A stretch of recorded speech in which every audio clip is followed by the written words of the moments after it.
అందరికీ నమస్కారం. శరన్నవరాత్రులలో రెండవ రోజు ఈరోజు. మొదటి రోజు పాడ్యమి, అమ్మ దుర్గమ్మ శైలపుత్రీదేవిగా దర్శనమిచ్చారు.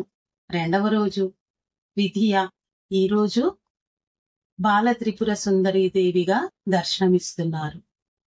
త్రిపురుని యొక్క భార్య త్రిపుర అంటే ఈశ్వరుని భార్య సాక్షాత్ గౌరీదేవి అని అర్థము.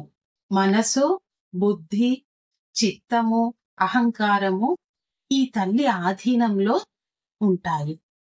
అభయహస్తముద్రతో అక్షరమాల ధరించిన ఈ తల్లిని ఆరాధిస్తే మనో వికారాలు అంటే మానసిక బాధలు తొలగిపోతాయి. నిత్యము సంతోషం కలుగుతుంది. త్రిపుర సుందరీదేవి శ్రీచక్రములోని త్రిపురాత్రయములో మొదటి దేవత కాబట్టి ఉపాసకులు సుందరీదేవి అనుగ్రహం కోసం బాలార్చన చేస్తారు. సత్సంతానాన్ని అనుగ్రహించే తల్లిగా ఆరాధిస్తారు.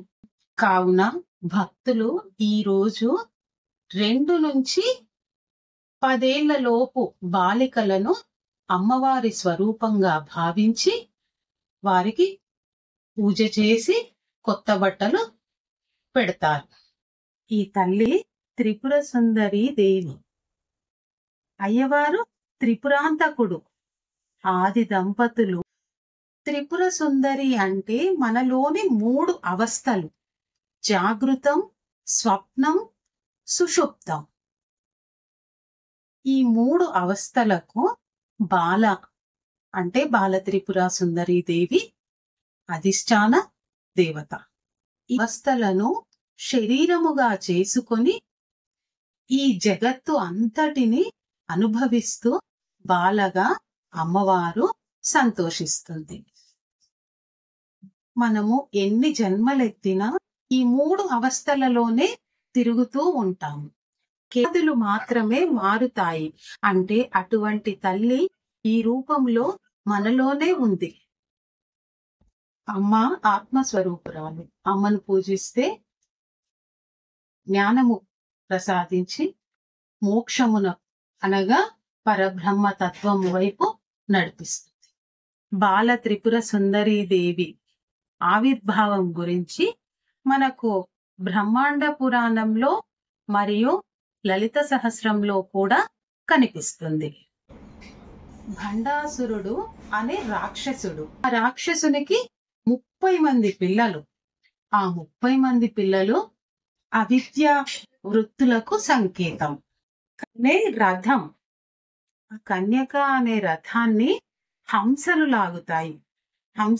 హంసలచే లాగబడుతున్న కన్యక అనే రథం.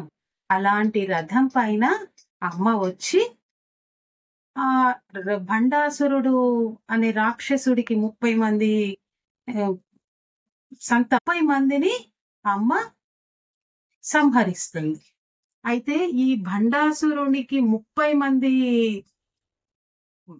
పుత్రులు కదా, ఆ 30 మంది పుత్రులు కూడా ఏమి సామాన్యులు కాదు. ఇంతకు ముందు యుద్ధంలో ఇంద్రాది దేవతలను గడగడలాడించిన వారు, అంత భయంకరమైన వాళ్ళు. అలాంటి భయంకరమైన వాళ్ళని కూడా ఒక్కతే చేతో అర్ధచంద్ర బాణంతో సంహరించిందట.